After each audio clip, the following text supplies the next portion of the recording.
আসসালামু আলাইকুম। আজকে আমার মুরগির বয়স হচ্ছে 12 দিন। আল্লাহর রহমতে প্রতিটা সুস্থ আছে। এখন দিনের বাজে 1:30টা। প্রচণ্ড গরম, প্রচণ্ড গরম পড়তেছে, এমনকি বাতাসও আছে। জনকের পর্দা উঠিয়ে দিয়েছি, তারপরে দেখেন কি গরম, কি অবস্থা করতেছে। অবস্থা খুব খারাপ, এতটা গরম প্রচুর। তাই দুটা ওষুধ দুপুরের টাইমে চালিয়ে দিয়েছি। একটি হলো পিকে 5 আর একটি হলো হিটলার।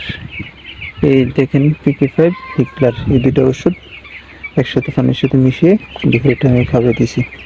তারপরেও যদি দেখেন খামারে প্রচণ্ড গরম পড়তেছে, পর্দা উঠে দেওয়ার পরে প্রচণ্ড গরম, তাহলে এই পিকে 5 হিটলার দুটো ওষুধ একসাথে চালিয়ে দেবেন ইনশাল্লাহ। আশা করি রিস্ক থাকবেন আল্লাহর রহমতে।